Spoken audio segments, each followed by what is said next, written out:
Next up, my colleague Philip Griffin from the University of Iowa is going to tell us about next generation instrumentation. Philip. All right. Hello, everyone. Nice to see you all here. Today, I will be talking about macro's next generation of capabilities, an integral field spectrometer for the Robert L. Mutel telescope. As John introduced me, I'm Philip Griffin, a graduate student at the University of Iowa. All right, so I'll begin with some motivation as to why we might want a fiber spectrometer on our system. We've talked about the grisms that we have, which are fantastic. However, they of course do have some drawbacks, as every piece of instrumentation does. We have these high and low resolution grisms. They are slitless grisms, so you may be confused a little bit about which spectral trace to actually analyze. So having a slit may help us out there some. We're also, because of that and going on with that, we're limited to point sources. We can't really do extended objects very well, of course. Our resolution spectrally is limited by the seeing that we have in the skies overhead, as well as the grism detector separation, which is kind of a limit of the telescope system that we're on. We can't just move the camera further and further away. Otherwise, we wouldn't be able to get into focus. As Bill has mentioned, this is kind of the spectral range of the low resolution grism across the entire visible spectrum with a resolving power of around 300. And then we have our high resolution H alpha grism that goes from roughly 600 to 720 nanometers with a higher resolving power. So as an overlay view, that means in our visible spectrum here up at the top with the low res grism, we have high resolution coverage over this kind of red box here. It would be great if we could have a larger spectral range at that higher resolution. There are numbers of ways to do this. We could feasibly add more grisms on. So maybe we could have a green grism here and a blue grism here to overlap the rest of the spectrum. But then we're kind of off on the edge with our oxygen doublet here and H beta.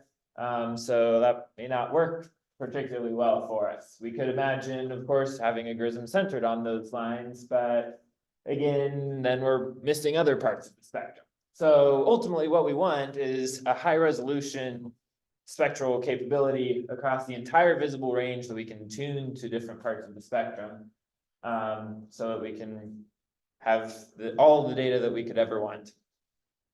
So that leads us into a fiber spectrometer. We can put a slit in there easily, but actually we can do one better and have an integral field spectrometer by having a 19 fiber bundle that points towards the sky and extract those 19 spectra. So this is a fairly novel capability to have and a very unique thing to add on to a half-meter class telescope. So it's kind of a fun opportunity to be able to design this kind of fancy equipment for a telescope this size. So we have our 19 fibers all arranged in a circle, as we see up here, and then that's the part that faces the sky. And then we have a linear array of fibers that go into the spectrometer. If you're paying extremely close attention, you're counting up all of these fibers and you say, oh, wait, there's an extra one. What's that from? So yes, there are 20 fibers. This bottom one shown in yellow here is a calibration source that we can inject right into the spectrometer, typically a neon source or something similar. So we get accurate wavelength calibration while we're taking our spectrum. But okay, we can do this. How big is the fiber bundle actually on the sky? So we have 19 fibers that are all on the sky. They are all individually about 5 arc seconds nominally. Individually, the fibers themselves are 50 microns in diameter, and the bundle itself covers about 30 arc seconds on the sky. I've overlaid this on top of the Ring Nebula M57 to kind of get a sense of scale for this. So we can imagine pointing this in, I don't know, 9 different places around the nebula to get a nice spectral map, a spatially resolved map of the nebula itself. We could also, of course, imagine doing this with galaxies and looking at rotation curves, or anything that you can use an IFU for.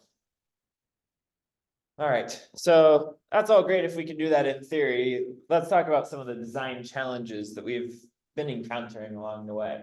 So we need some way to map the fiber orientation on the sky onto what we actually get as our 19 spectral traces on the spectrometer.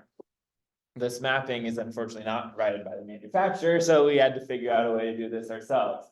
So what we did is we 3D printed a little thing that can bolt on to the output port of the spectrometer. We put the linear end on there and we scan a spectral line down the linear end of the bundle. And we have a camera on the attached to the circular end, so we can actually see which fiber lights up as we scan that spectral line across, allowing us to get a nice map of which spectral trace corresponds to which position on the sky. We also need some way to align the fiber bundle onto whatever target we're trying to look at, of course. And while John was observing at the WIN 3.5 meter earlier last semester, he saw and was telling me about this backlight system on the fiber spectrometer. So I did some more digging and found this Minerva team operating not too far from the Weiner Observatory. You can actually see the mountain that it's on from the site. They had a similar backlight system on their telescope, which is a similar size to ours. So that really helped me to figure out how we can actually implement this in our own system. So we came up with this design of having a guide camera on the telescope, with the spectrometer before the fiber, as well as a pellicle beam splitter and a retroreflector and a backlight in the spectrometer to actually make this alignment process much simpler. But okay, we have this telescope. It can do all these great things. It can do imaging, it can do GRISM spectroscopy. How do we actually get light onto our spectrometer? Having a small telescope like this makes it kind of difficult to figure out how to do so. What we eventually came up with is we could put a pick-off mirror inside the filter wheel, which is extended in height for our GRISMs, and send light out through the side. And that goes in through our fiber acquisition and positioning unit, and with which we have a prototype down at our poster session later this evening, and to actually get the light everywhere that it needs to go. So the standard optical path is we have incoming light from the telescope coming down into this system like so, goes through that pellicle beam splitter, 92% of it does, and onto our fiber. The other 8% goes on to the guide camera so that we can guide and counteract any instabilities in our system that way and ensure that everything is nicely centered on our fiber bundle.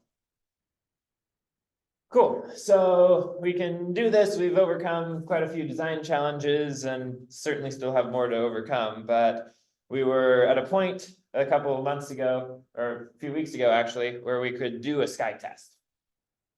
So this was done at Knox College with this 3D printed housing to hold all of our optics. And this was done on their 10-inch Schmidt-Cassegrain telescope. We'll obviously get quite a big upgrade once we take it down to Arizona. And our purpose here was to ensure that the optics functioned as we expected. So this bottom right image here is an image on that guider camera. We see that we have 2 point sources here, which is fantastic. Those are, I don't know, 10th, 11th magnitude stars taken in a couple seconds, so we should be able to guide on them fairly easily. We also see some fairly obvious distortion here on these stars off towards the edge. That's fine. This red circle is several arc minutes in diameter, so we'll be fine guiding on stars within that area. And after that, we were able to switch over very, very quickly onto a star, Vega, and capture a spectrum centered on the hydrogen alpha region. Not a particularly interesting source to look at here, but it was proof of concept. So up at the top, we have a spectral region, 2D spectral region from the output port of the spectrometer.